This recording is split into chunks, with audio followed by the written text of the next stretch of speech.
Début ce matin du conclave sur les retraites. Les négociations reprennent pour 3 mois, comme l'a promis François Bayrou.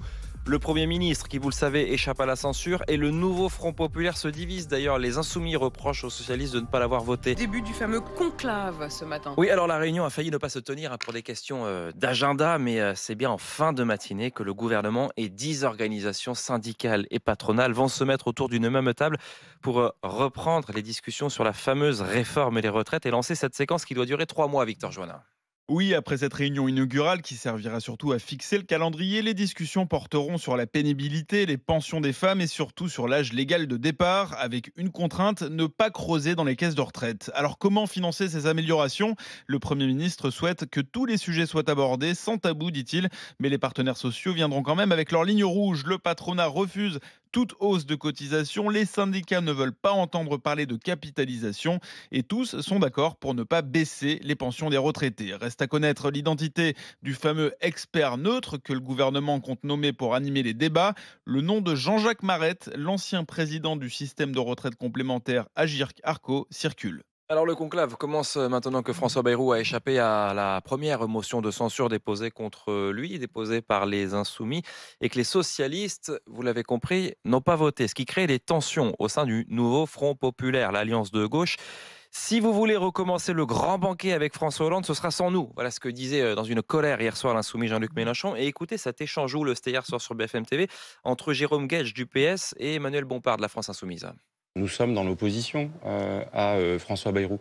Et ne pas voter la censure, ça ne fait pas de nous des soutiens ou des acteurs d'une coalition. Quand j'entends dire qu'aujourd'hui on pourrait laisser le gouvernement de M. Bayrou continuer à mettre en place sa politique, mais en quelque sorte qu'on serait dans l'opposition, non, ça c'est des mots. Les actes, c'est mieux que les mots. Alors Jérôme, je te le dis franchement, je pense que tu ne dois pas être très à l'aise dans tes baskets ce soir. Le nouveau Front populaire un peu plus fracturé ce matin. Après la décision des socialistes hier de ne pas voter la censure contre le gouvernement Bayrou, provoquant la colère du leader des Insoumis, Jean-Luc Mélenchon. Oui, le nouveau Front populaire a été fracturé, et pas de notre fait. Le nouveau Front populaire est composé de 4 partis, pas 5 ou 6, 4. Et sur les 4, il y en a 3 qui ont voté la censure, à 100%, moins les retardataires. Nous sommes assez malins pour avoir compris ce qui s'est passé au Parti socialiste. Ce n'est pas nos affaires, faites ce que vous voulez. Mais si vous voulez recommencer le grand banquet avec François Hollande, eh ben ça sera sans nous, je préfère vous le dire, parce que notre confiance est égale à 0 à propos de cette équipe-là. 0!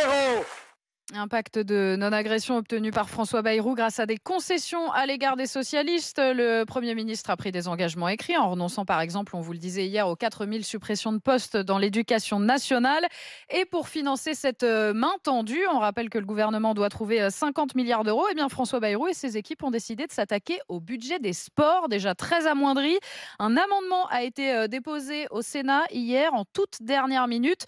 Amendement qui prévoit une coupe de 34 millions d'euros et qui a provoqué une levée de bouclier immédiate, Romain Hougue. Oui, les fédérations de foot, de rugby, de cyclisme, de handball, le comité olympique, de nombreux sportifs, Teddy Riner, Léon Marchand, tous ont dénoncé une décision incompréhensible, voire un mépris pour le sport seulement quelques mois après les Jeux olympiques de Paris. En cause donc cet amendement finalement rejeté par les sénateurs hier soir, amendement de 34 millions d'euros sur un budget déjà revu à la baisse qui portait à près de 400 millions d'euros les moyens alloués au sport dans un pays où ce dernier ne pèse déjà qu'à peine 0,2% du budget de l'État. Alors la ministre des Sports, Marie Barsac, a bien tenté de se justifier, invoquant la nécessité de réduire le déficit public. Mais voilà, le sport ne doit pas être le grand sacrifié des causes comptables, a répondu le rapporteur général du budget, Jean-François Husson.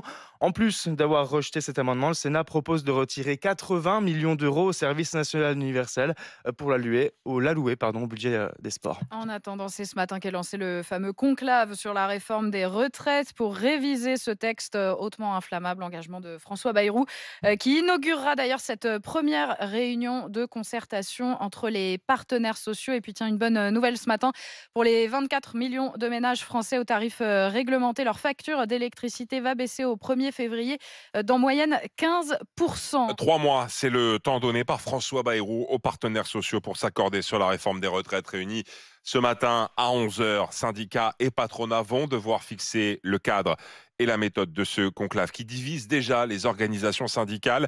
Si la CGT y voit un droit de veto accordé au patronat, Cyril Chabagnier, le président de la CFTC, y voit lui une belle opportunité. Je crois qu'il faut donner sa chance à la négociation. Quand on a démarré la négociation il y a quelque temps sur le partage de la valeur, tout le monde nous disait qu'on ne trouverait pas d'accord entre patronat et syndicats sur cette thématique, et on a pu le faire.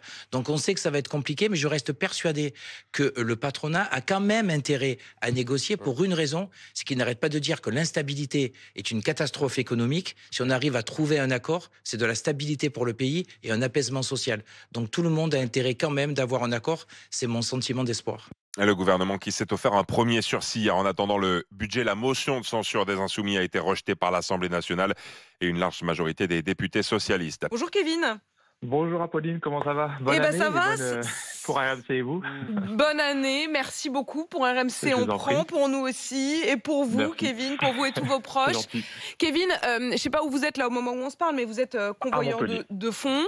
Dites-nous un mot sur la censure. C'est pour ça que vous nous appeliez. Vous vouliez réagir. Est-ce que vous estimez, vous, que le fait que le gouvernement ait gagné un peu de temps, un peu de répit hier, c'est une bonne ou une mauvaise chose? Moi, je pense que c'est une mauvaise chose. Parce que regardez, François Bayrou, il n'a pas voulu discuter avec LFI et le RN. Le RN, ils n'ont pas voté leur motion de censure. Ils disent que c'est pour les laisser parler, pour leur laisser le temps. Mais tout ça, c'est du pipeau. On nous ment depuis le début. C'est des mensonges. Pourquoi on vous ment? On ment sur quoi? Vous voyez bien que M. Barnier, il avait laissé le temps à Marine Le Pen de parler. Il lui a laissé plus de voix, plus de place, et ça n'a pas marché. Il est quand même tombé au bout de 3 mois. Là, M. Bayrou, il essaye simplement de gagner du temps. À 73 ans, il a encore besoin d'avoir une retraite supplémentaire, avoir des frais supplémentaires encore pour la nation. Moi, honnêtement, Kevin, Kevin, je peux complètement entendre ce que vous dites sur le gain de temps. Et d'ailleurs, vous avez peut-être entendu la formule des Insoumis hier qui disait que ce n'était qu'un répit de courte durée, que de toute façon, ils allaient tomber. Mais pour autant, j'ai toujours du mal, moi, avec ces formules, Kevin, je vais être tout à fait honnête, sur il veut gagner plus de retraite, moins de retraite. Honnêtement, en ce moment, le job, il est... Enfin, on peut dire tout ce qu'on veut, mais quelqu'un comme Michel Barnier, je ne suis pas sûre qu'il l'ait fait pour la gloire ou pour les sous. Il n'en avait pas forcément spécialement besoin. Ils ont un âge où ils ont d'autres choses à faire. Moi, je ne suis pas toujours pour jeter l'opprobre, parce que dans ces cas-là, vous pouvez dire la même chose sur tous les partis. Vous pouvez dire tous les hommes politiques, ils font ça uniquement pour gagner des sous. Je pense quand même qu'au départ, il faut leur faire gré d'une forme d'envie, en tout cas que les choses s'améliorent. Après, qu'elles ne s'améliorent pas, c'est souvent le cas, malheureusement, Kevin, et on est bien d'accord. Donc pour vous, Kevin, en tout cas, il faut censurer. Pour moi, il faut censurer, oui. Le gouvernement, il n'a plus lieu d'être. Ça sert à rien. Apolline, vous savez comme moi que dans 3 mois, c'est fini. Ça, c'est vrai que... Dans 3 mois, on sait que les gens sont comptés. Et pourtant, je ne suis pas LFiste. Non, mais on n'a jamais de certitude absolue. Mais en effet, Kevin, ce qui est sûr, c'est qu'ils vont pas forcément... Enfin, ils continuent à être sur un fil. Mais on en reparlera, justement, Kevin. En tout cas, merci d'être passé par le 32-16, Kevin, qui nous appelait de Montpellier.